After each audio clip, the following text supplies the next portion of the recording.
I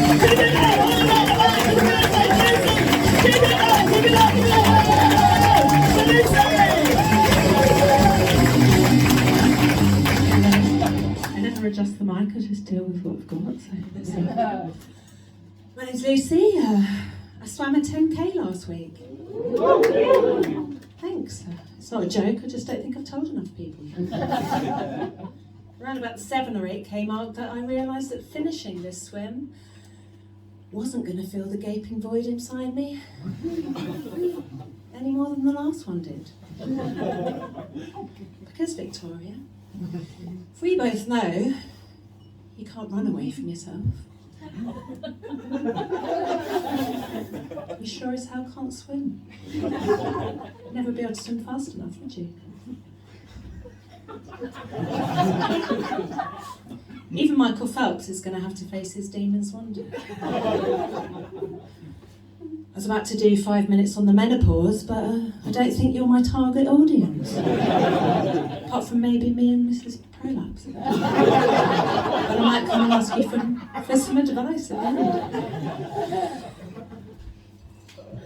So I might just do some dick jokes.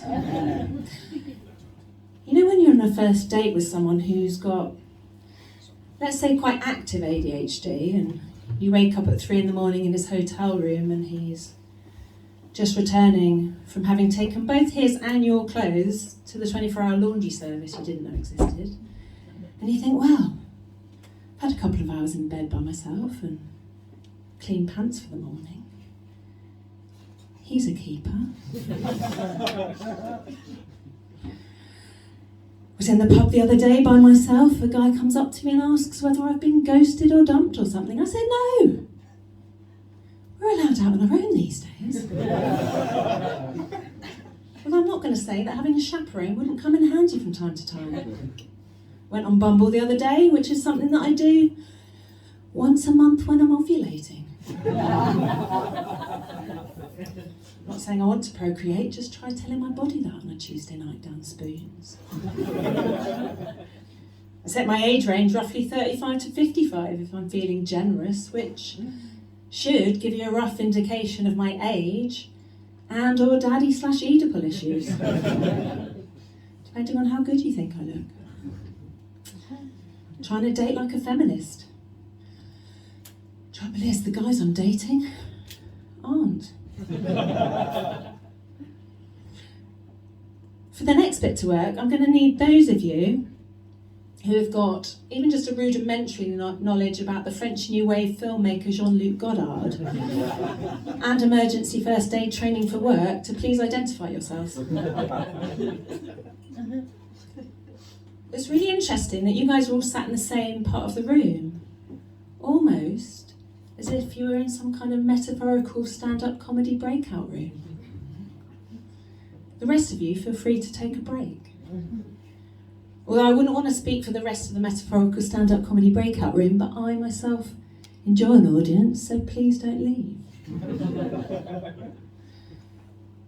You know when you find yourself on a first aid training course for work and you find yourself in a dank room in North London with badly scuffed skirting boards and your mind starts to wander to the French New Wave and more specifically the French-Swiss film director Luc Godard and the quirky life he promised you.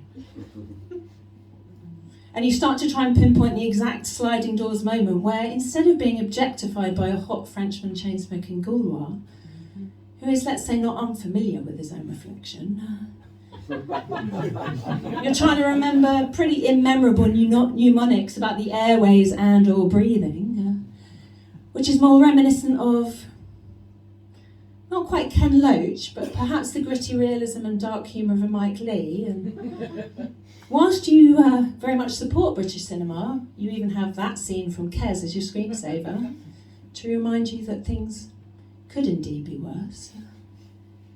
Just doesn't seem quite as sexy, you know? Yeah. Shit, isn't it? Decided to start doing stand-up for the same reason that most people start doing stand-up. Because my dad didn't love me.